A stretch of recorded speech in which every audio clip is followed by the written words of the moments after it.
Section 8 is about the indispensable quality of a leader. Of course, that is vision. And vision is a picture of the future that produces passion today. So when you cast a vision, what you do is you show people what it could be tomorrow. But it's so good and it's so contagious that it creates passion in them today. You see, what I've discovered about leaders is this. They have two things in common. All leaders have two things in common. And what they have in common is this.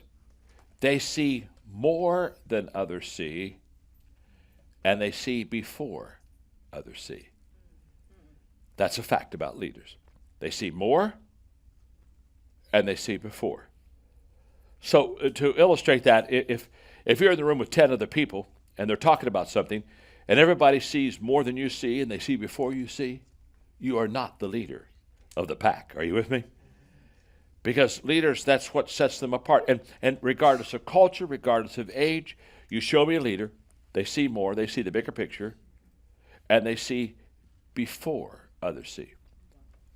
Now, the question is, in vision, how do we see more and more? In other words, if we see more than others see, how can we expand the more to the more is bigger? And how can we expand before? How can we make before even earlier than before? How can we see more and more, and how can we see more before?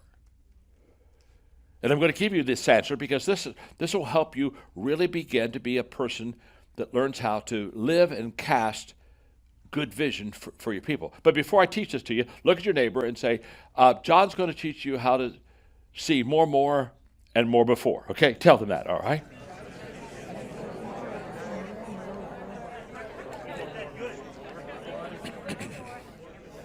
Isn't that fun? Okay? So, how do I increase my more, and how do I increase my more before? Number one, know that there's more, and more before out there. The first step of increasing it is to think abundance, and know that no matter what you see, you can see more, and no matter what you see, you can see before. So you've not maxed your more, and you've not maxed your before. There's more out there for you. And that is all about thinking with abundance. So there are two words that help us really understand that. The first word is creativity, and the second word is flexibility. Creativity says there's always an answer. There's always an answer. Now, the moment that I understand that there's always an answer, guess what? I'll look for an answer. Flexibility says there's more than one answer. So there's not only an answer, but there's more than one answer. The fact that you believe there's always an answer will help you see and get and increase more before. Because if you believe there's an answer, you'll look at it and you'll look for it and you'll find it before others. Are you with me? So believing there's always an answer gets you to increase the before part of it. Believing that there's more than one answer increases the more picture. You see a bigger picture because you never see a picture and close it off with one answer. You say, well, that's a beautiful picture, but it could be expanded because there's another answer. I'm sure there is. So creativity, there's always an answer. Flexibility, there's more than one answer, is what you need to allow yourself to increase your vision. I'm 70. And one of the things I could share with you that is a fact is that at 70, I have less certainties in my life than I had at 20. When I was 20, I was awesome. I was certain about a lot of things. You just asked me, had an answer. I was really good. Now, as I've gotten older, I don't have near as many certainties as I had. Now, what's incredible, though, I have a lot less certainties at 70 than I had at 20, but the certainties I have, I am more certain about today than I ever have been before. So I have less certainties, but the certainties I have are stronger because they've been tested with time and with experience. And one of the things that I'm totally certain about is abundance. that there's more out there for you than what you think. And that if you live in an abundance world, you're going to find answers that you'll never find in a scarcity world. So two people live in the same world, and one's finding answers, and one's increasing and growing and seeing more and more and more before, and the other person's not. And it's not because it's not there, it's because of the way that they think and the way that they see. Let me illustrate. Several years ago now, I was getting ready to go to New York to shop some more books to the 5 largest publishers in the world. So I sat down the night before in the hotel with my agents, and we talked about the books and the shopping and what we were expecting from them, and laid out kind of a strategy. It was a wonderful evening. And when we finished that conversation, they all went to the rooms, and I slipped over to the side area of the lobby where it was kind of private and I could just be by myself. And I sat down and I asked myself, if I were the publishers tomorrow that are going to talk to me, what would be the question I would have for John Maxwell? Now let me just stop here for a moment and say, I do this all the time. Mature leaders think of the other person's perspective and point of view, and they lead according to that. And I came to the conclusion that evening that if I were a publisher, the question I'd want to ask John Maxwell, because at that time I'd written 50 books, the question I'd want to ask is, do you have any more in you? I mean, or are you just like out of gas when you're coming to us for a new contract? How many more books do you have in you? So I sat down that night and I began to say, what do I want to birth as far as books? And I started writing down thoughts and titles. And I just kept writing. And probably in 35, 40 minutes, I had written down 14 more books I wanted to write. Next day, we're at Random House. First time meeting with him. CEO looks at me and says, John, we got your numbers. We're very interested in you, but we just got to, he said, last night I couldn't help. I kept asking myself a question. I got to ask you this question. Do you have any more books in you? He said, you've written so many books. I mean, we don't want to give you a pretty nice contract on if you're kind of running out of gas. I said, that's a great question. I said, do you mind if I talk about books I'd like to write? He said, no, go ahead. I stood up. And I walked around the room and I said, well, I've got to write this book yet. And I gave him the title and what I thought it would be about. And I talked about that for a moment. I said, oh, but to be honest with you, this is a book I need to really write right now. And I talked about that for a little while and about what it would do for people and why I wanted to write it, what I thought would be so good about that book. And then I went to the 3rd book and I went to the 4th book. 35 minutes later, I'm on book 8. And he stops me. He said, I got it. He says, is it okay if we call your publisher today and buy out your contract so that we can sign you immediately? I saw more and more. And I saw more before. Let me tell you something. When it comes to vision casting, when it comes to laying it out for your people, that's what is contagious. When they see that you see something they don't see, and you see it before they see it, and you're increasing that, it begins to be pretty amazing what you can accomplish with that. When I was in southern Indiana, my first country church, Hillham, when I needed to borrow money for our first church building, I went to the local banker in French Lick, Indiana, who all he did basically was loan to farmers. And he sat me down. I was a 23-year-old kid. And he said, I want to teach you something about borrowing money. He said, when farmers come in and ask for a loan, I ask them a simple question. Are you fencing in or are you fencing out? If they're fencing in, it means that they've bought all the acreage they're ever going to buy, and now they're just trying to hold on to what they have. He said if they're fencing out, they bought more acres, they're going to get some more cattle, and they're going to sow some more crops, and they're expanding. He said if they're fencing out, I loan them the money. If they're fencing in, I don't. And then he looked at me and said, young man, fence out your entire life. And that's what I've been doing. I've been fencing out, seeing more and more, and seeing more before than I ever have before. if you want to increase your vision and expand it, number 2, develop a process for finding more and more and more before. There's a process that will help you to expand that picture and to see it bigger and to see it quicker than you ever have before. And the process, I love this teaching. It's brand new for me. In fact, I'm just exploring this teaching, okay? So you got to understand, you're hearing it first, and it's good, but it's going to be great someday, okay? And when you hear it, when it's really great and you read about it, you say, oh my gosh, I heard it when it was just good, okay? But I call this advance attraction. And advance attraction is this. When you know what you want in the future, okay? It's called advance attraction. When you know what you want in the future, you will attract what you need to help you get what you want. When you know what you want in the future, you will attract what you need to help you get what you want. So if I say to you, and we know this illustration well, if I just say to you, the rest of the day, I want you to see the color blue. Guess what you'll see all day? Blue. You'll see more blue than you've ever thought. You'll say, my gosh, I didn't realize so many people wore blue today. The carpet and the walls and blue, blue, blue. Now, why? It's because I've now conditioned you, advanced attraction, to look for things that are blue.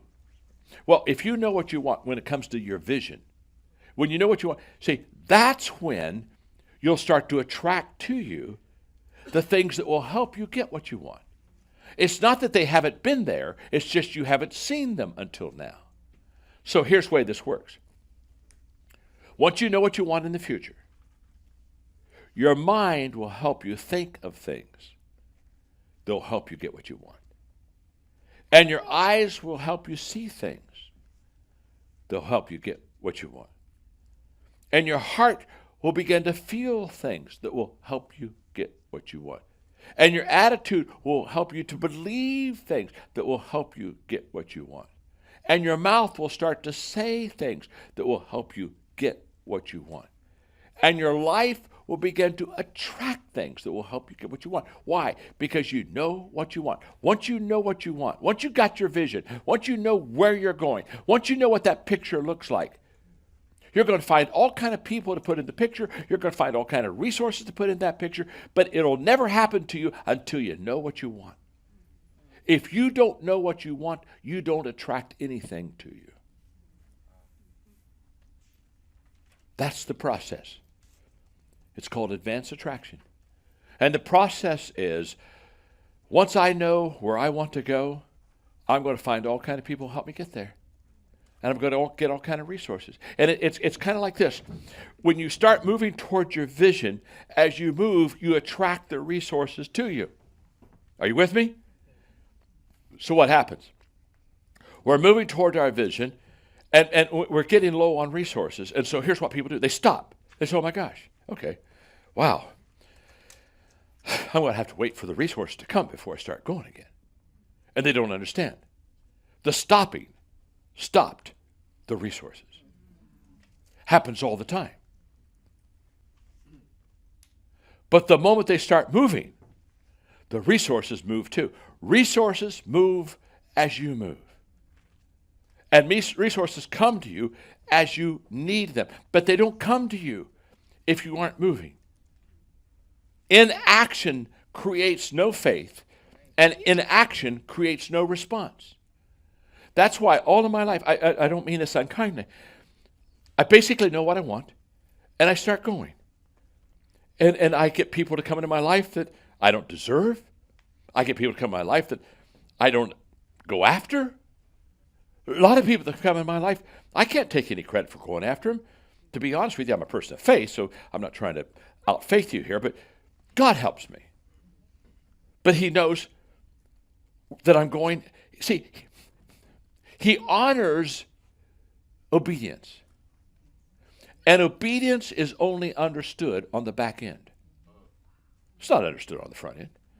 So the person who says, I'm not going to move on my vision until I can see it all clearly, or I'm not going to, and they stop, what they don't realize is they stopped all the resources of the vision. And they're never going to be available to them until they act it out again. So there's a process. I just gave it to you.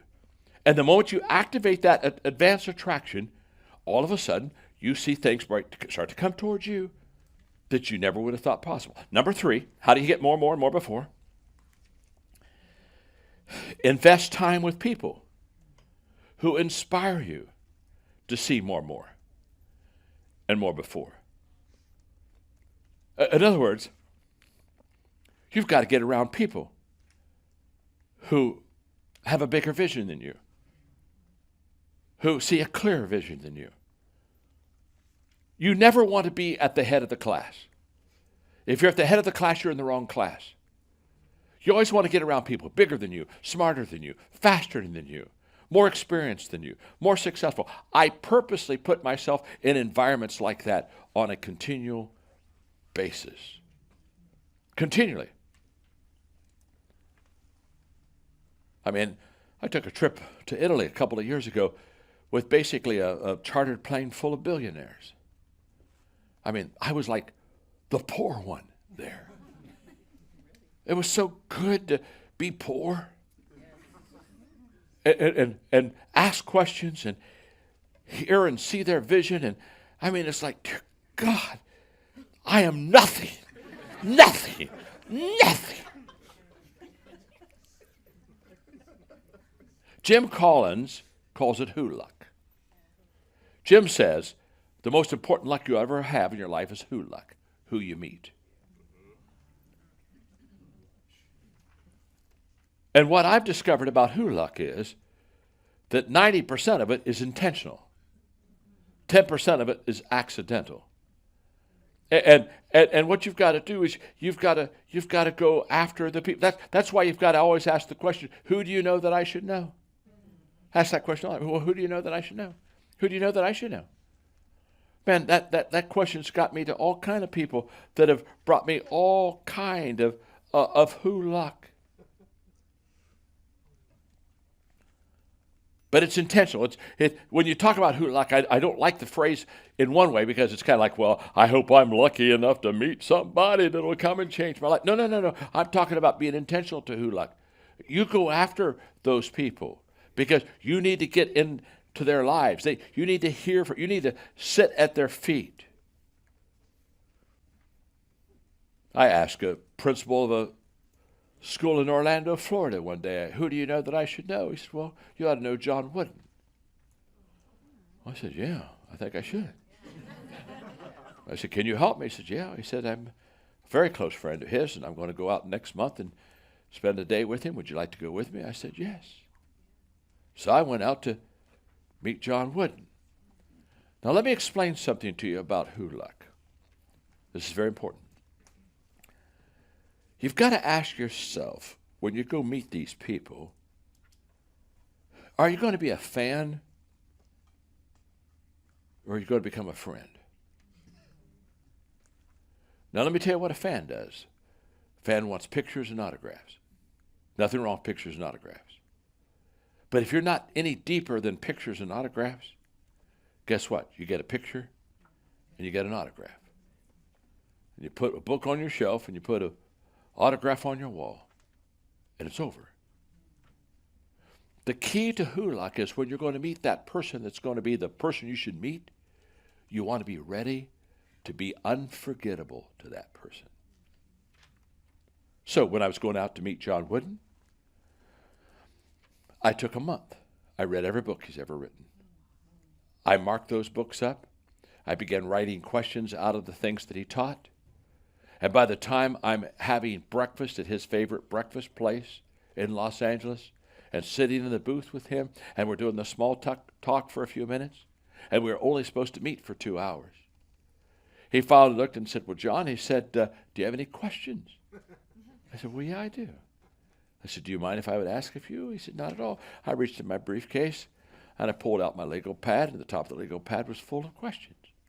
He looked and said, oh, my goodness. You have a lot of questions. Oh, I said, that's just the first page.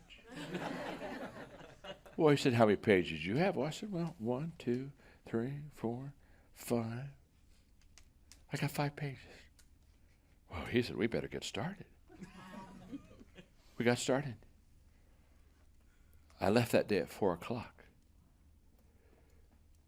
And when I left, he said, John, he said, we only got through page 1. He said, would you like to come back and do page 2 with me? Yeah, I would. I've changed who luck into good luck because I was prepared. Can I tell you something? He had signed a basketball for me. He had taken a picture with me. And I could have walked away with a basketball and a picture. Or I could walk away with my next appointment with him. I'm here to tell you, folks, when you're going to meet somebody that you want to meet, you get ready. When opportunity comes, it's too late to prepare. Prepare on the front end and intentionally go after them. Wow. Let me just give you one more thought. Intentionally grow every day so you will have capacity for more and more before. What you want to do is increase capacity. Because if you don't increase the capacity, the question of more and more before isn't going to happen to you. Because if you don't have the capacity to take it, more and more before isn't going to help you. You can't contain it. How do you increase capacity? By personally growing every day. That's how you increase capacity. Wow. I'm 70, and my capacity for growth and for vision is greater than it's ever been. It's not diminishing, it's expanding. I'm saying, my gosh, to finalize my vision, I got to live to about 125. Now, you see, if you're not growing every day, your capacity is not growing. So if you had an opportunity to have more and more before, you couldn't handle it anyway. Remember, when a person says, well, shoot, I lost that opportunity. Opportunity is never lost. Somebody always finds it. It's you that lost it. Somebody else will pick it up. Got to understand this. And this really works. So you see, the only guarantee for me that tomorrow is going to get better is that I'm growing today. That's the only guarantee. I run these people and say, well, boy, I sure hope that, I hope tomorrow is just, I'm hoping that, I hope that tomorrow gets better. My name's John, I'm your friend. Hope is not a strategy. It ain't going to get you there. The only valid reason I know that tomorrow I'm going to get better is that I'm getting better today. And if I'm not getting better today, what makes me think tomorrow's going to get better at all? So I close this session with it's just an incredible teaching. And when I was in my 20s, Earl Nightingale, I heard him say that if you spend 1 hour a day, every day on a certain given subject, in 5 years, you'll become an expert on that subject. And that's right when I was really buying into leadership, and everything rises and falls on leadership. And I just really bought into that. So when he said that, I said, okay, I'm going to spend an hour every day on leadership. Every day. I'll spend an hour for 5 years. I'll become an expert on leadership. So that's exactly what I did. Every day, an hour on leadership. And the first year I kept saying, how long will it take? How long will it take? Well, Earl Nightingale said 5 years. 5 years. Oh, 4 years. Wow. 3 years. How long will it take? How long will it take? How long will it take? And about right in the middle of that 5 years, I grew up and matured. And I quit asking the how long will it take question. How long will it take reminds me of 2 children in the backseat of a car. Are we there yet? Are we there yet? Are we there? It's okay. They're children. When you're an adult, Are we there yet? How long will it take? You see, I quit asking how long will it take, and I started asking, how far can I go?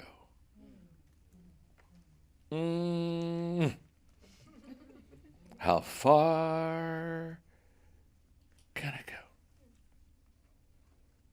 Everything changes. You see, that's the question I'm asking at 70. How far can I go? I don't know. I have a feeling there is no finish line. But here's what I know. I'm excited about how far can I go? Because I've not yet reached my potential. I'm not there yet. I'm still growing. I'm still learning. I still have capacity to get more and more before. If you'll do the things I suggested, your vision will become bigger and you'll see it quicker. And that's what I want for you. Because the quicker you see it and the bigger it gets, the better it is for the people that follow your leadership. Does that make sense? Makes sense. Thank you. All right.